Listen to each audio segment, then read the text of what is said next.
देखिए, भारत बहुत पहले से ही इस पूरे मुद्दे पर संज्ञान लिया हुआ है। भारत के विदेश मंत्रालय ने कई बार आपत्तियां जाहिर की है। प्रधानमंत्री जी ने भी इस मुद्दे पे कहा है कि हिंदुओं पे जो अत्याचार हो रहा है ये बंद होना चाहिए और हम प्रोएक्टिव रोल प्ले करने के लिए भी तैयार हैं वहां हिंदुओं की रक्षा करने के लिए।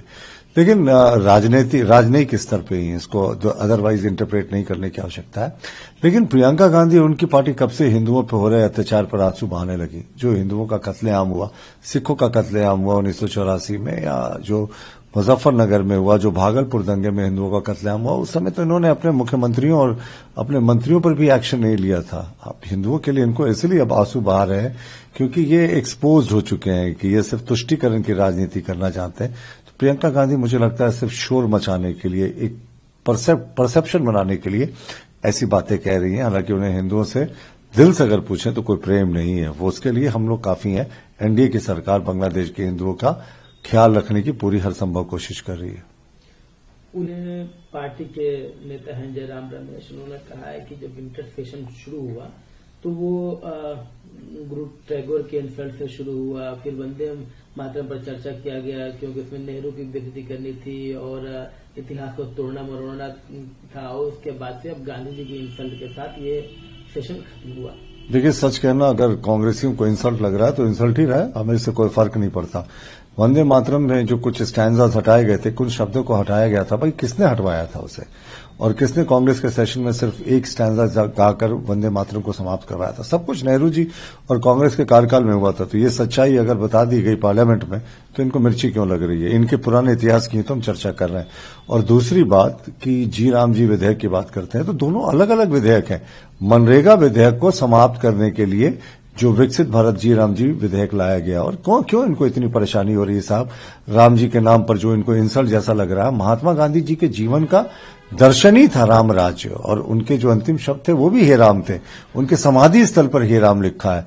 तो इस पे इनको इतनी आपत्ति होने की आवश्यकता नहीं है। आपत्ति शायद इसलिए हो रही है क्योंकि प्रभु श्री राम का उद्बोधन होता है उस योजना में, और राम को तो इन्होंने 2007 में भी एफिडेविट करके सुप्रीम कोर्ट में राम सेतु के मामले में कहा था कि राम तो एक काल्पनिक कैरेक्टर थे और रामायण तो एक कॉमिक बुक था। तो इनसे आप और क्या उम्मीद कर सकते हैं? Coming back to ball, Amit Malviya जो आपकी पार्टी के राष्ट्रीय लेवल के नेता हैं, इंचार्ज हैं सोशल मीडिया के, उन पर टीएमसी ने वेस्ट बंगाल में मुकदमा दर्ज कराया है। कहा गया है कि उन्होंने अपने पोस्ट में बांग्लादेश और बंगाल के हालात का तुलना किया था, दोनों को एक बताया था, और उनके जो वर्ड्स थे, जो पोस्ट थे, वो काफी इन्फ्लामेटरी थे और उकसाने वाले थे, हालात बुरे करने वाले थे। देखिए, अगर सच्चाई बताने को ये लोग गुनाह कहते हैं तो ये गुनाह भारतीय जनता पार्टी का एक एक कार्यकर्ता करने को तैयार। हम भी कहते हैं कि जो पश्चिम बंगाल में हालात है वही बांग्लादेश में हालात हैं हिंदुओं के। इसमें अगर ममता जी को केस करना है तो सारे बीजेपी के कार्यकर्ताओं पर करें। हम इस बात पर अडिग हैं साहब, किस तरीके से पश्चिम बंगाल में एक हिंदू की बुरे तरीके से मारकर हत्या कर दी गई और जिहादियों के द्वारा की गई। बांग्लादेश में भी एक हिंदू को इसलिए मार दिया गया क्योंकि दूसरे मुस्लिम स्पिरिचुअल लीडर की मौत हो गई थी गोली मारने से। उसके बाद इन्होंने निर्दोष लोगों को टारगेट करना शुरू किया। पुलिस दोनों ही सिचुएशन में मूक दर्शक बनकर रखी हुई है।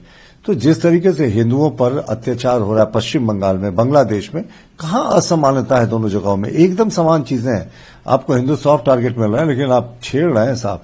You are playing with tiger. उसकी पूंछ को ज्यादा दिन आप पकड़ेंगे तो शायद किसी दिन यही आपको निकल जाएगा। सनातनियों के हित के लिए कोई भी कदम उठाने पड़े उसके लिए हम हमेशा तत्पर रहते हैं।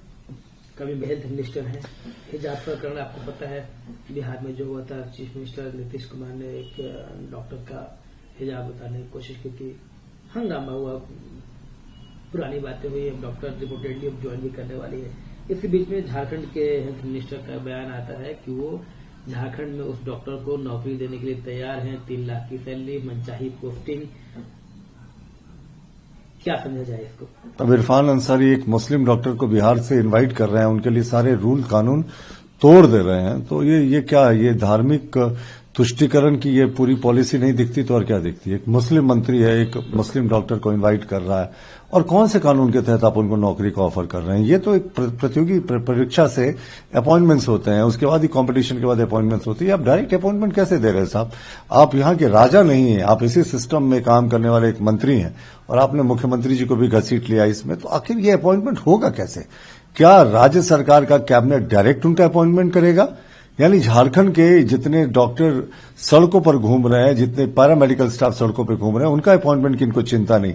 लेकिन कुछ नेशनल मीडिया में सुर्खियां पाने के लिए बिहार के एक डॉक्टर को ये बुलाकर यहां अपॉइंटमेंट दे रहे हैं। तो खाता ना भाई, इरफान कहे वही सही, यही सरकार का हाल है।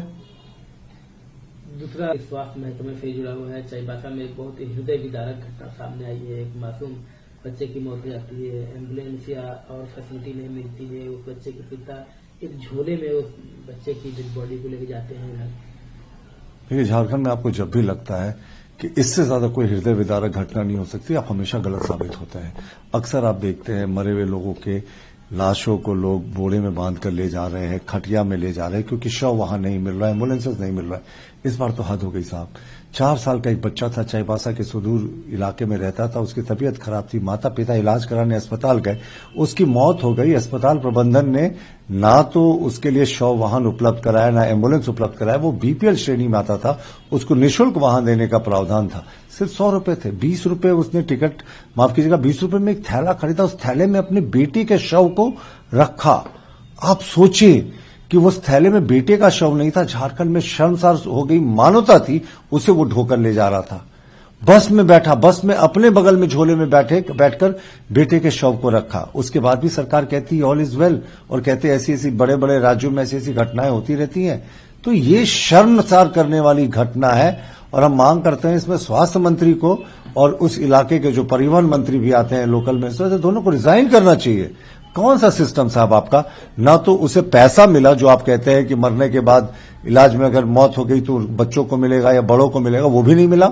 ना उसको बस मिली, ग्रामीण बस की सेवा मिली जो आप मुफ्त कहते हैं, और आपने उसे शव वाहन भी नहीं दिया। एक पिता जिसने अपने उसी हाथ से बच्चे को पाला होगा, उसी हाथ से एक झोले में अपने बेटे के शव को लेकर गया।